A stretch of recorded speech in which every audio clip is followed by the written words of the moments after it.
इज्जत करने का नाम है इस्लाम, शांति का पैगाम है इस्लाम, मोहब्बत का पैगाम है इस्लाम, कुर्बानी का नाम है इस्लाम, इंसानियत को जिंदा करने का नाम है इस्लाम। ये नहीं पता चलेगा इन्हें, इन्होंने नहीं पढ़ा धर्म की किताबें, इन्होंने नहीं पढ़ी रामायण, इन्होंने नहीं पढ़ी गीता, इन्होंने नहीं पढ़ी कुरान, इन्होंने नहीं पढ़ा बाइबल।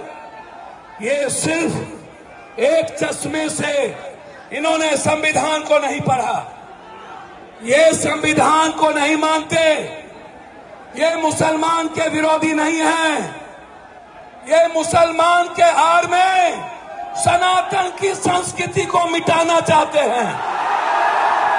ये मुसलमान के नाम में दलित आदिवासी के अधिकार को छीनना चाहते हैं। कहीं पे निगाहें, कहीं पे निशाना, ये मुसलमान का कुछ नहीं बिगाड़ सकते। जिसका इतिहास हजरत हुसैन का हो, उन्हें नहीं पता कुर्बानी का इतिहास बहुत बड़ी ताकत है। याद रखना, वो लोग जो लोग नहीं जानते, ये हिंदू राष्ट्र की बात नहीं है।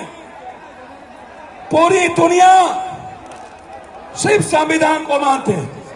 भैया थोड़ा सा शांत, ये जमात कुछ नहीं है यहाँ आगे, इससे 3 गुना पूरे पटना फटा हुआ है। मोदी जी, मेरा भी आप क्या, जब हिटलर नहीं रहे तो आप कैसे रहोगे? कोई नहीं बचा है इस मुल्क में, सिर्फ मोहब्बत बचेगी। इस मुल्क में सिर्फ सच्चाई बचेगा, और जिसके हाथ में भारत का झंडा और एक हाथ में गीता कुरान होगा और एक हाथ में संविधान होगा, वही इस मुल्क को चलाएगा। आप मत सोचिए, आप तो मरने वाले कौम हैं।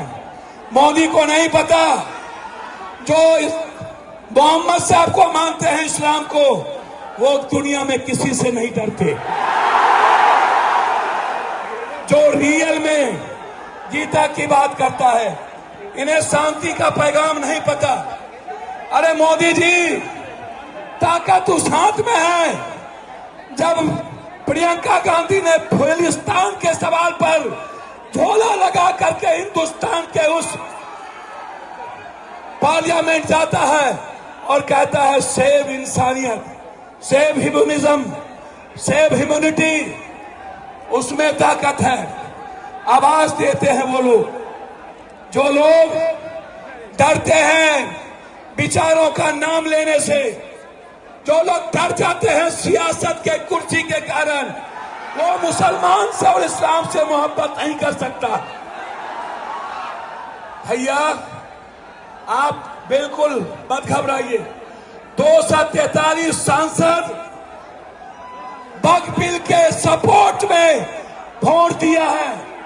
जिस मुल्क में 243 सांसद वक्फ के साथ खड़ा हो, उस वक्फ बिल को कोई इस धरती पर जितनी ताकत लगा लेना हो लो लगा लो। जब तक सुप्रीम कोर्ट और लोकसभा है, मेरे वक्फ को कोई छू भी नहीं सकता। वक्फ की जमीन किसी मुसलमानों की नहीं है, वक्फ की जमीन इस्लाम के नाम से अल्लाह की जमीन है। वक्फ की जमीन, अरे मोदी जी, मुसलमान जमीन नहीं छीनते। यदि सबसे बड़ा जमीन छीनने वाला कोई सौदागर है, वो बीजेपी है, कोई और नहीं है। इसको समझिए। इसीलिए मैं तो सिर्फ आपसे मोहब्बत करता हूं। मैं, आपको पता है, इस मुल्क में मैं बिल्कुल क्लियर हूं। जो भी धर्म और जाति के नाम पर हमला करेगा, उसे पप्पू यादव से झगड़ा करना पड़ेगा। अंत में मैं एक बात कहना चाहता हूं। एनआरसी से नहीं जीते, सीए से नहीं जीते, ये तलाक से नहीं जीते, ये कब्रिस्तान शमशान ईद बकरीद से नहीं जीते, ये जिन्ना और पाकिस्तान से नहीं जीते। अब ये चुनाव आयोग के द्वारा 4,70,00,000 वोटरों के, गरीबों के वोट को छीनकर ये बिहार में चुनाव लड़ना चाहते हैं। आप जोर से बोलिए, क्या वोटर को छीनने देंगे? चुनाव आयोग के खिलाफ जंग लड़ेंगे ना? ये प्रॉक्सी वार किया है, मेरे पीठ पर खंजर भोंका है, और 1 महीने के अंदर इस मुल्क का जो 4 करोड़ बिहारी बाहर है, 4,70,00,000, 8 करोड़ में 4,70,00,000 को बेघर करना चाहता है। क्या हम जाने देंगे?